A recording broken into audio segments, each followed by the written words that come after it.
You'll never become the man women brag about. She laughed while her friends tried not to smile. I simply paid the bill, opened the door for everyone, and walked away. Nearly a year later, those same friends were waiting in line at a charity gala, hoping I'd agree to take just one picture with me. The waiter had already brought the check twice before Bree said it loud enough for the whole table to hear. Honestly, Daniel, I don't mean this in a mean way, she said, swirling the last of her wine. But you're never going to be the kind of man women brag about. Nobody at the table laughed out loud. That would have been too obvious. But I watched three faces do that thing where people press their lips together to keep a smile from breaking through, like it's some kind of secret they're all in on together. Elise didn't say anything. She looked down at her plate and moved a piece of asparagus with her fork like it had personally wronged her. I picked up the check. I didn't say anything clever. I didn't have a comeback ready, because I wasn't trying to win anything. I put my card down, waited for the waiter, signed the receipt, and stood up. Then I walked around the table and pulled Bree's chair out for her, because she was closest to me and it was time to leave. I did the same for Camille.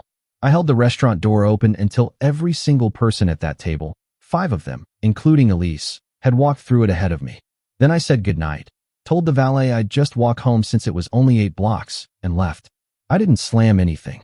I didn't raise my voice. I didn't look back to see if Elise would follow me out, because some part of me already knew she wouldn't, and I didn't want to confirm it in front of everyone. That was the last dinner I ever had with Elise Whitfield's friends. I want to tell you the rest of it honestly, because I've thought about that night more times than I'd like to admit, and I still don't think Bree meant it to be cruel. I think she meant it to be funny. I think, in her mind, it was just something people say about the quiet guy dating her friend. The one who works in logistics, who doesn't drive anything flashy, who orders the cheapest thing on the menu without announcing that he's doing it to save money. I just happened to be sitting there when she said it. If you enjoy real stories like this, subscribe, because what happened next changed everything for me. My name is Daniel Ostrander. I was 29 years old that night, living in a 1-bedroom apartment in Logan Square with a mattress that needed replacing and a job as a supply chain analyst for a mid-sized distribution company in Chicago that most people had never heard of. I made $61,000 a year. I'd been dating Elise for 14 months. Elise worked in luxury real estate. Her friend group, Bree, Camille, a woman named Priya who mostly just watched everything happen without saying much, and occasionally Bree's boyfriend Tyler, who sold something in finance that he explained differently every time I asked, all made more money than me, individually and combined. They didn't talk about it directly. They talked about it in the way people talk about things they don't need to say out loud. Which restaurant? Which neighborhood? Which airline status tier? Which gym? I want to be fair to them, because fairness matters to me, even now. They weren't villains.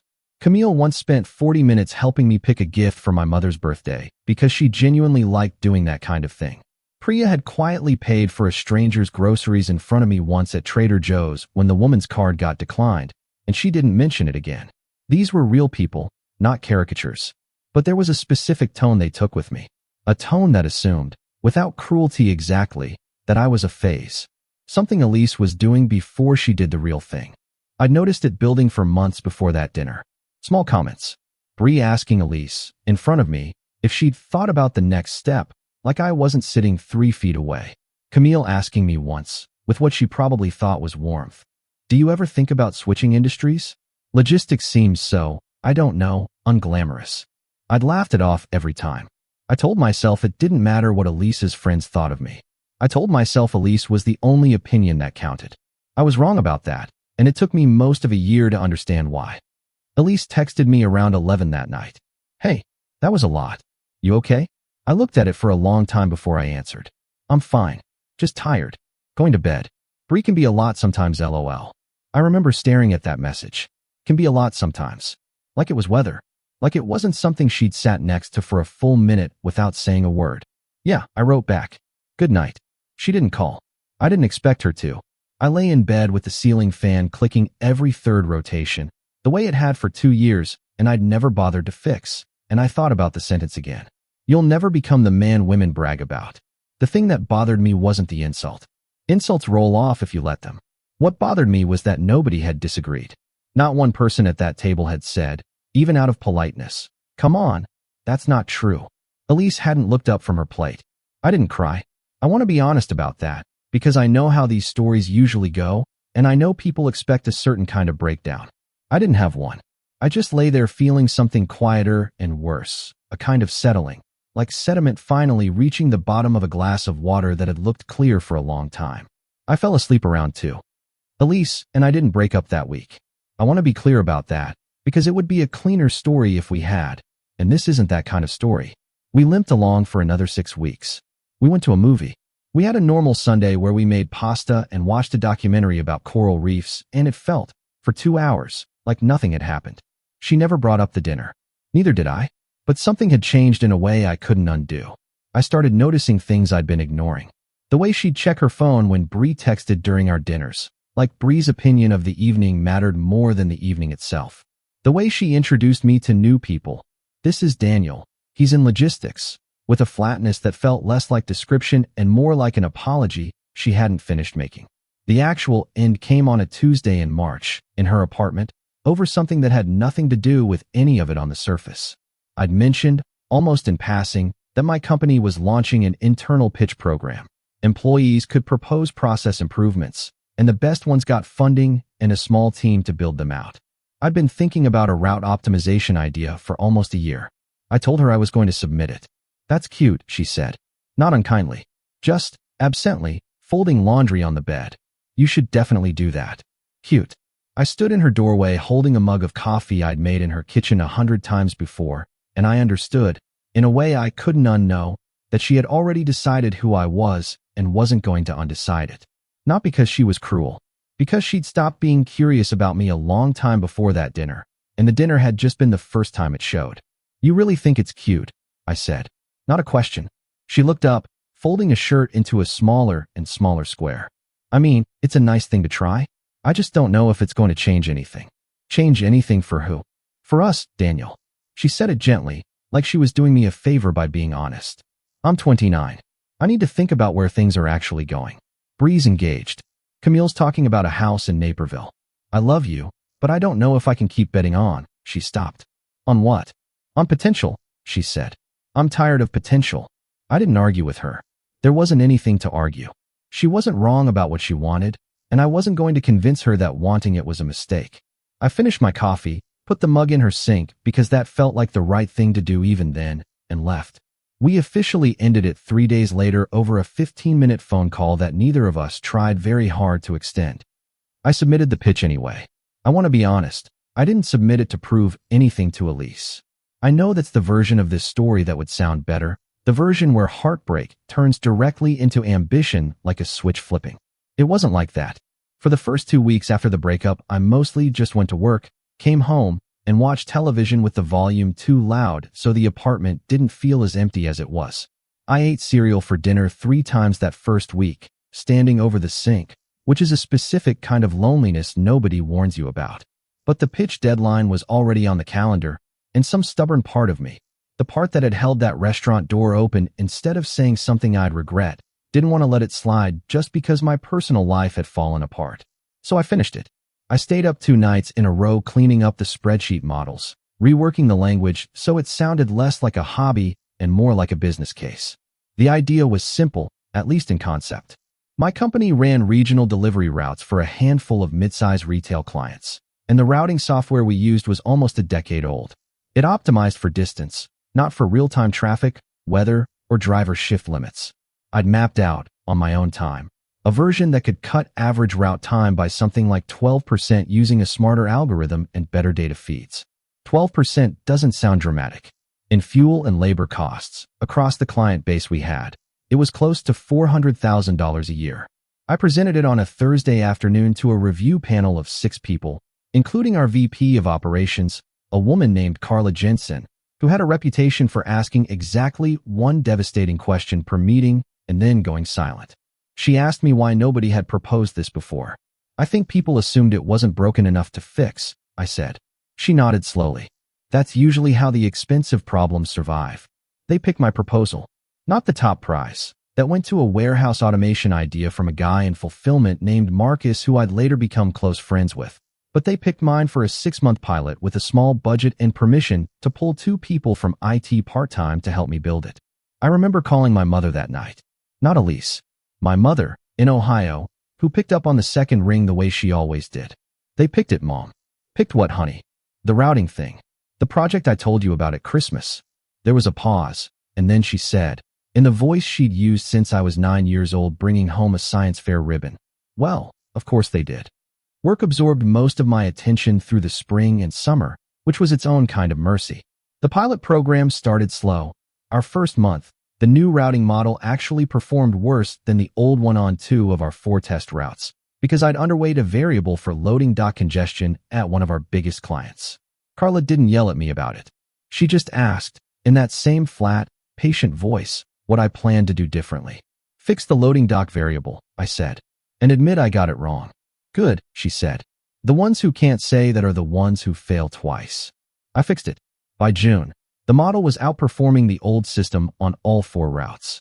By August, we'd expanded the pilot to 9 routes across 2 more clients, and Carla had started including me in meetings I had no obvious reason to be in, which I eventually understood was her quiet way of teaching me how the rest of the business worked. I made new friends that summer, almost by accident. Marcus, the warehouse automation guy, started grabbing lunch with me most Fridays, mostly to complain about his own project setbacks, which made me feel less alone in mine. I joined a rec league basketball team through a coworker, which is how I met Jordan, a physical therapist who became one of the steadiest friends I've ever had, mostly because he had zero interest in my job title and every interest in whether I was actually doing okay. You seem different since the breakup, he told me once, over beers after a game we'd lost badly. Not in a bad way. Quieter, maybe, but more solid. I don't feel solid, I said. Nobody feels solid while it's happening, he said. You just look back later and go, huh, guess I was. I didn't fully believe him at the time. I believe him now. I want to talk honestly about the parts of that year that weren't about work, because if I only tell you about spreadsheets and pilot programs, I'll be lying about what actually changed in me. I started going to therapy in May, not because of some dramatic breakdown, nothing that clean, but because Jordan mentioned, offhand, that his therapist had a cancellation and I should just try it once. I went in expecting to talk about Elise. I mostly ended up talking about my father, who left when I was 7, and how I'd spent most of my adult life quietly organizing myself around not needing anything from anyone, because needing things had never gone well for me as a kid.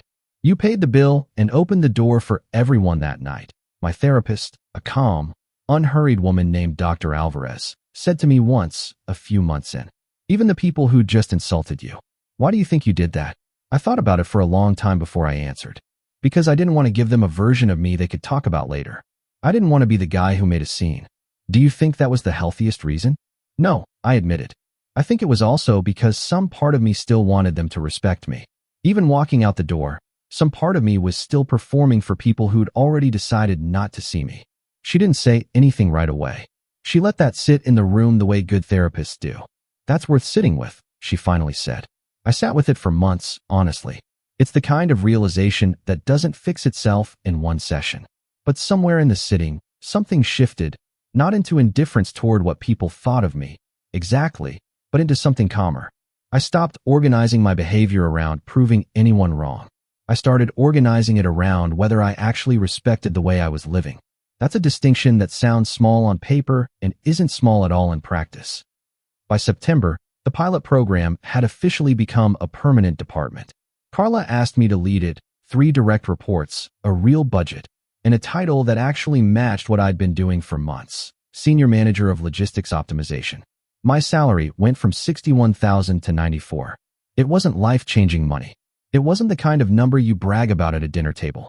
But it was mine, and I'd built the thing that earned it with my own hands over 8 months of failing quietly and adjusting quietly and not telling anyone except my mother and Jordan how much it mattered to me.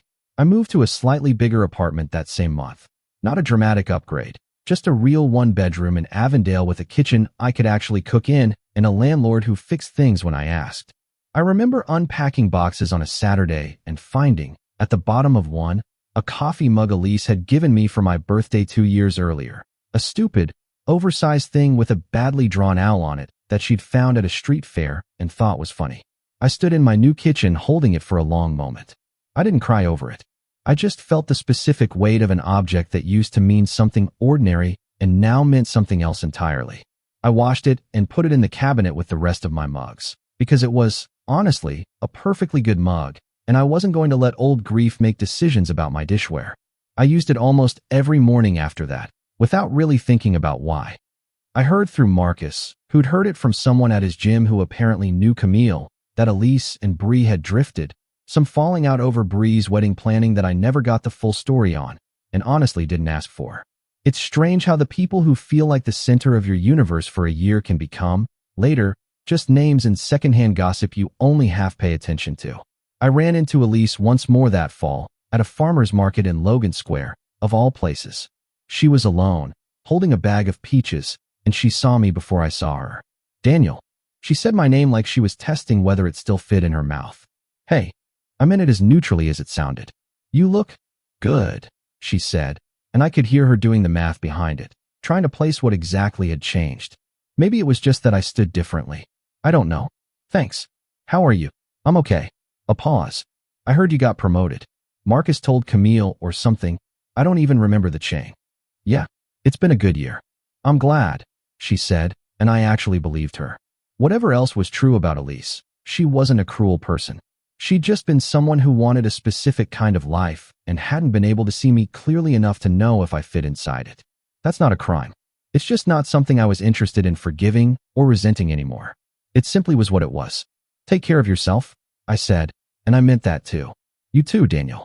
I walked away holding a bag of apples I didn't especially need, and I noticed, with a kind of surprised attachment, that my chest didn't hurt the way I'd expected it to. It just felt like running into someone from a former life. Which, I suppose, is exactly what she was. The charity gala came up almost by accident. Carla had been quietly grooming me for more visibility within the company for months, sending me to conferences, putting my name on a case study our operations team submitted to an industry trade publication about mid-size logistics innovation. The case study did better than anyone expected. A logistics trade site picked it up. Then a business podcast asked me to come on for 20 minutes to talk about the routing model. Then, in early November, an invitation showed up in my inbox that I almost deleted, assuming it was spam. An invitation to a fundraising gala hosted by a Chicago nonprofit that provided logistics and transportation support to food banks across the city. They wanted me as a guest speaker on a panel about supply chain innovation for nonprofit logistics. I said yes mostly because Carla told me to, and because the cause itself mattered to me. I'd grown up on the receiving end of exactly the kind of help that nonprofit provided, though I never told anyone at the gala that part. The event was held at a hotel ballroom downtown in early December, string lights and a jazz trio, and a silent auction table stacked with donated wine and vacation packages. I wore the one good suit I owned, the same navy one I'd worn to my grandfather's funeral 3 years earlier, because I hadn't gotten around to buying a new one and didn't especially care to. I gave my part of the panel, maybe 12 minutes total, talking plainly about how small routing efficiencies scale into real resource savings for organizations running on thin margins, and it went fine. Nothing dramatic. I sat back down at my table afterward and ate a piece of chicken that had clearly been sitting under a heat lamp too long, and I thought, honestly, that the evening was basically over for me. Then I saw Bree. She was near the auction table with Camille and 2 other women I didn't recognize, and it took her a second longer than it should have to place me. The navy suit, the different haircut, whatever it is that a year does to a person's face. When she did place me, something happened on her expression that I've thought about since. Not embarrassment exactly. Recalibration. Daniel, she said, walking over with a kind of forced brightness. Oh my God, I didn't know you'd be here. I didn't know you would be either, I said, which was true, and not unkind. You spoke on the panel. That was you? That was incredible. I had no idea you worked on stuff like that. She said it the way people say things they're realizing they should have known a long time ago. Camille joined us a moment later, holding a glass of wine, and there was a beat where none of us knew exactly what to say, the 3 of us standing in a hotel ballroom under string lights with an entire dinner's worth of history sitting quietly between us. You look really good, Camille finally said. Really, put together. Thank you, I said. I didn't offer anything more than that, not out of coldness, but because I genuinely didn't have anything else to add. I wasn't performing dignity for them anymore. I just was who I was, and that happened to be enough. Elise wasn't there. I want to be clear about that, because it would make for a tidier story if she'd walked in at that exact moment. She hadn't come. Bree mentioned, almost as an aside, that things between them were still complicated, and I didn't push for details. What happened next, I genuinely didn't see coming. One of the women I didn't recognize, I later learned her name was Sophia, a colleague of Bree's from her real estate firm, asked, with a kind of excited, slightly starstruck energy that felt strange directed at me, if she could get a picture. "I follow the podcast you did," she said. "My firm's been talking about implementing something similar for our logistics vendor." I said sure, mostly out of politeness, and we took a photo near the auction table. Then Camille asked, "Then Bree."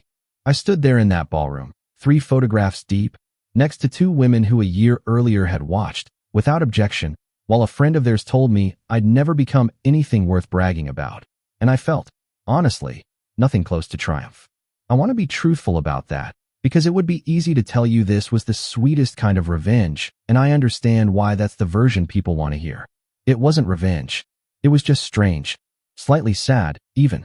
Watching people recalibrate their opinion of you based on a title and a stage and a microphone, when nothing essential about who you actually are had changed since the last time they saw you clearly, or didn't. "We should get dinner sometime," Bree said, as I was getting ready to leave. "Catch up properly." "Maybe," I said, and I meant it the way people mean maybe when they're being polite rather than committing to anything. I didn't feel the need to punish her with a colder answer than that.